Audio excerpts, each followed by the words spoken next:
CBSE NCERT class 10 political science, उसमें हमारा आखिरी चैप्टर है chapter number 5 outcomes of democracy. तो आप इसकी NCERT रीडिंग ज़रूर कीजिएगा। इसमें बहुत ही शॉर्ट में मैं यहाँ पर नोट्स बनाया हूँ, तो यहाँ पर हम लोग देखते हैं शॉर्ट समरी। तो इसमें बेसिकली हमें एक्सपेक्टेड आउटकम्स और एक्चुअल आउटकम्स को देखना है, मतलब डेमोक्रेसी से क्या हम एक्सपेक्ट करते हैं कि डेमोक्रेसी ऐसी होनी चाहिए, लेकिन रियल में वो वैसी है नहीं, लेकिन फिर भी जो बाकी ऑप्शंस अवेलेबल हैं उनके अनुसार या उनके रेस्पेक्ट में ये अच्छी है। ठीक है, तो इसलिए हम लोग को एक्सपेक्टेड आउटकम्स क्या हम सोचते हैं डेमोक्रेसी ऐसी होनी चाहिए और एक्चुअल रियल लाइफ में ये कैसी है, तो इसके बारे में अच्छे से इस चैप्टर में बताया गया है। रीडिंग इंपॉर्टेंट है, एक बार आप रीडिंग करिएगा। तो how do we access democracies outcomes, तो आउटकम्स को हमें कैसे एक्सेस करना चाहिए। तो एक तो मोरल रीजंस होते हैं, ठीक है, लेकिन कुछ प्रूडेंशियल रीजंस भी होते हैं जो ज़्यादा प्रैक्टिकल, ज़्यादा रियल लाइफ को कनेक्ट करते हैं। तो prudential reasons, practical reasons important है। अब डेमोक्रेसी एक फॉर्म ऑफ गवर्नमेंट है। It can only create conditions for achieving something, तो ये कंडीशंस बना सकती है कुछ चीज़ अचीव करने की, लेकिन ये सिटीजन्स के ऊपर है to take advantage of those conditions and achieve those goals, और उन गोल्स को अचीव करना। फिर आगे हम लोग बढ़ते हैं। तो सबसे पहला है accountable, responsive and legitimate government. तो इसका एक्सपेक्टेड क्या है कि वो अकाउंटेबल होनी चाहिए, है ना, रिस्पॉन्सिव होनी चाहिए, ट्रांसपेरेंट होनी चाहिए, लेजिटिमेट होनी चाहिए। लेकिन NCERT में फिर अच्छे से बताया है कि हर तरह से वो रियल लाइफ में या रियल वे में वो ऐसा नहीं है, लेकिन फिर भी अगर हम लोग कंपेयर करें डेमोक्रेसी और अदर नॉन डेमोक्रेटिक जो फॉर्म ऑफ गवर्नमेंट्स हैं उनको, तो उसमें से डेमोक्रेसी अच्छी है। ठीक है, तो वहाँ पर अलग अलग तरह से कंपेयर किया गया है, और जो एक आइडियल डेमोक्रेसी या फिर जो हम कह सकते हैं जो डेमोक्रेसी ऐसी होनी चाहिए, उससे भी कंपेयर किया गया है कि वो पूरी तरह तो है नहीं, लेकिन फिर भी वो बेटर फॉर्म ऑफ गवर्नमेंट है।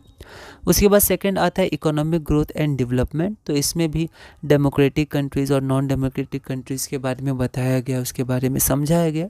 तो बेसिकली यहाँ पर कंपैरिजन है आउटकम्स में, और कंपैरिजन के साथ साथ डेमोक्रेसी का जो एक आइडियल डेमोक्रेसी क्या होना चाहिए उससे भी कंपैरिजन है। तो डेमोक्रेसी का कंपैरिजन आइडियल डेमोक्रेसी से, और डेमोक्रेसी का कंपैरिजन नॉन डेमोक्रेटिक कंट्रीज़ के साथ भी है। तो हर तरह से उसमें समझाने की कोशिश की अच्छे से, तो एक बार आप ज़रूर उसको रीडिंग करिएगा। उसके बाद है reduction of inequality and poverty. इसमें डेमोक्रेसी कैसी है, ठीक है, क्या होना चाहिए, क्या है, ठीक है।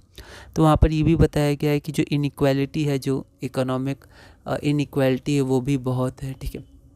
तो ये सारी बातें बताई गई हैं। उसके बाद अगला हमारा आता है एकोमोडेशन ऑफ सोशल डाइवर्सिटी। तो जो सोशल डाइवर्सिटी है उसके बारे में भी बताया गया है डेमोक्रेसी में, नॉन डेमोक्रेटिक गवर्नमेंट में, और डेमोक्रेसी कैसे उसको फुलफ़िल करने की कोशिश कर रही है, क्या एक्सपेक्ट किया जाना चाहिए, अभी कैसा है, और फिर उनके बीच में डिफरेंसेस भी हैं। और उसके बाद अगला हमारे पास है dignity and freedom of citizens.